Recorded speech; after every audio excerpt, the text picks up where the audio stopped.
Over the past several months, I, and at least some of my colleagues on the council, have been struggling with the issues surrounding the proposed bailout of the Carmel Redevelopment Commission. For several years, I have been concerned that the CRC was incurring millions of dollars in debt, purposely avoiding the scrutiny of the elected city council, by law, the city's fiscal body. I am here today to express my own personal concern with the abuses that brought us to this tipping point.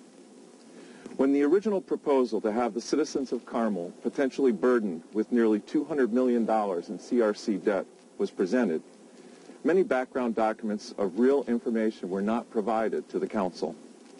Moreover, the deliberately complex debt instruments hampered the council's understanding and indeed probably even the understanding of some of the CRC commissioners.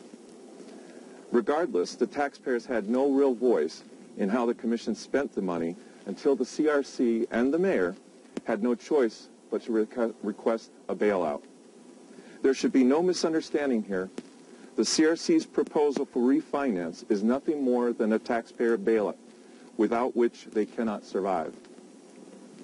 The council determined that an independent review and analysis of the proposed bailout, the largest single bond issue in Carmel's history, was needed and should include the underlying transactions and relationships between the CRC and the Carmel City Center Community Development Corporation, more commonly known as the 4CDC. The law firm of Frost Brown Todd was engaged to lead this effort. Frost Brown Todd has been reviewing the bailout proposal. Frost Brown Todd also engaged an independent financial consultant to analyze the underlying financial assumptions and their reasonableness. They will ultimately prepare a summation report which will be presented and discussed at an open council meeting. Even before the council was asked to bail out the CRC, I was deeply concerned about their lack of transparency and consultation with the council. Due in large part to the obfuscations of the mayor and people close to him, the public only had a nebulous idea about the character of the financial transactions and the rising level of risk. The mayor has publicly admitted that he intentionally avoided council review in a September 9th Indy Star article. CRC member Jeff Worrell actually said that knowing what he knows now and given the opportunity, he would do it all over again. Let's break that statement down.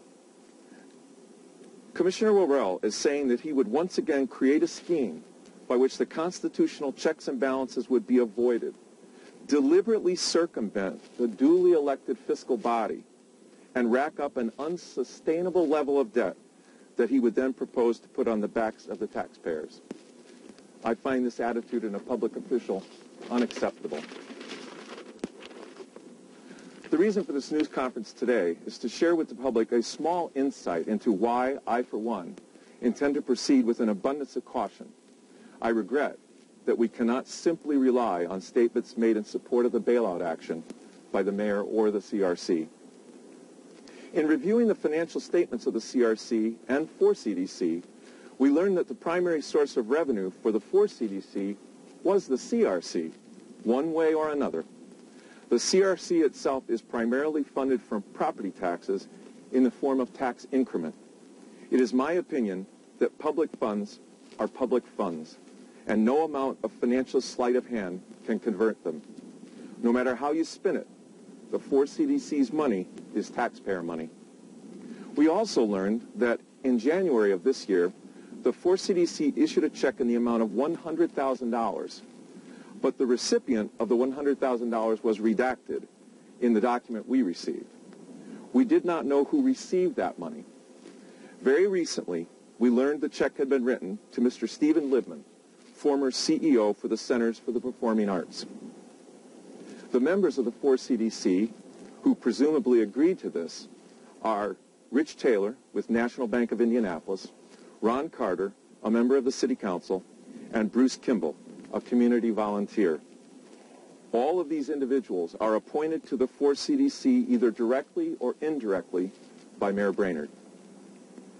Repeated requests for the supporting documentation underlying this payment were delayed and deflected. Recently, the parties bowed to the pressure and provided the confidentiality agreement which Mr. Libman had been required to sign in order to receive the settlement payment. This whole chain of events is very interesting, as neither the 4CDC nor the mayor had any authority with regard to Mr. Libman's employment. What was the 4CDC's authority to tender this payment, and why was it covered up? More troubling were the actions of the mayor and his representatives. In January 2012, prior to Frost Brown Todd's discovery of the payment to Mr. Libman, the city attorney, Mr. Doug Haney, provided the council through email a, quote, settlement agreement between Mr. Libman, the mayor, and Mr. Haney. Mr. Haney's accompanying cover letter affirmed, among other things, that this was the settlement agreement among the parties and no money was being paid from city funds.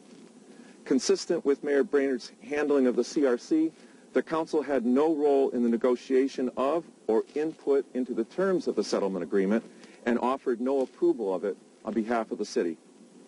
As it turns out, the council was not told the whole truth. The confidentiality agreement between Mr. Libman and the 4CDC actually incorporated parts of the settlement agreement shown to us by Mr. Haney. It is certainly splitting hairs to say that no city money was paid to Mr. Libman, considering that the overwhelming bulk of revenue of the 4CDC is from the CRC, directly or indirectly. Again, the 4CDC's money is taxpayer money. I think Mr. Haney's statements to council back in January were disingenuous at best and cast real doubt on his credibility as well as his ability to effectively represent the interests of council. Mr. Haney's various statements to the council suggest that he is willing to tiptoe to the very edge of deliberate deception, either intentionally or by omission, unless, of course, he steps forward to tell us he himself was deceived. Another attorney told Frost Brown Todd that he was unaware of the contents of the redacted 4CDC accounting entry. As recently as October the 9th, Mr. Carl Haas of Wallach, Summers & Haas stated in an email that, quote, I do not believe that Wallach Summers Haas has documents related to the redacted entry. Let me say that again. Quoting Mr. Haas, I do not believe that Wallach Summers Haas has documents related to the redacted entry. Yet, the confidentiality agreement between the 4CDC and Mr. Libman was drafted on Wallach Summers Haas letterhead and signed by an associate of the firm. Such statements severely impair the public credibility of these professionals and make it exceedingly difficult to proceed in good faith. Don't get me wrong. Mr. Libman may have been entitled to compensation for the repeated statements of the mayor following his hiring of a private firm to investigate Mr. Libman, a private citizen, and Mr. Libman's subsequent resignation. It is the cover-up of the action that I find most disturbing and at odds with our system of open government. The credibility issue begs the question of what else has been covered up through the use of this supposed private entity, the 4CDC. Why were such matters not disclosed to the council? It could have been discussed privately in an executive session, which every member of this council would have respected, whether we agreed with the proposed action or not. The fact is that several people, the mayor, Mr. Haney, Mr. Haas, and the 4CDC board members, at a minimum, appear to have conspired to keep this $100,000 payment secret. If it were not for the due diligence of the council in exploring the details of how the CRC arrived at their $200 million bailout, it would be a secret payment still. Now, I know it will be said that the settlement payment was prudent, that a lawsuit would be protracted and expensive, perhaps more expensive than the settlement payment. This, to me, however, is a specious argument. If the mayor and Mr. Haney had not hired the private investigator and made many intemperate statements to the press, there would have been no grounds for a lawsuit, no settlement payment to cover up, and we would not be standing here today. Saying the payment was prudent business practice is like claiming hero status for saving a drowning victim that you yourself threw in the water. The issue really has nothing to do with Mr. Libman, but instead illustrates the danger of a shadow government operating without the disclosure and fiscal restraint that is exercised by the elected fiscal body. The various issues raised should clearly illustrate that while the Council is moving forward with deliberate speed, we must thoroughly investigate each transaction and the details of CRC operations that led to so much public money being spent without the oversight of any elected official other than the mayor. Especially given the pattern of secretive, deceptive actions, we must proceed carefully and we must attempt to restore public credibility. I personally think it's time to clean house at these two organizations, as I have told the mayor in private. I know that several of the long-term CRC members were trying to do their level best, but in the final analysis, the advice and consent they offered took the CRC, and now by extension the entire city, down an extremely unwise path. It's time to thank them sincerely for all the time they have volunteered and bring new eyes, voices, and judgment to the table.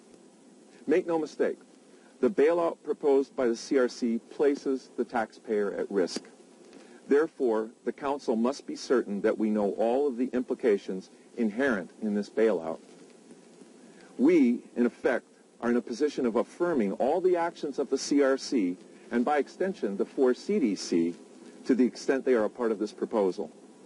We also need to know that this is the best way to conduct the bailout. I will not vote to potentially burden Carmel taxpayers with close to $200 million in additional debt while any doubts linger as to the accuracy and veracity of what we've been presented. There is no rancor or personal animosity in presenting these facts to you today. I simply believe in the rule of law and that the public's business should be conducted in bright sunshine as our laws intend. Thank you very much. That concludes my prepared statement. I'd be happy to take any questions.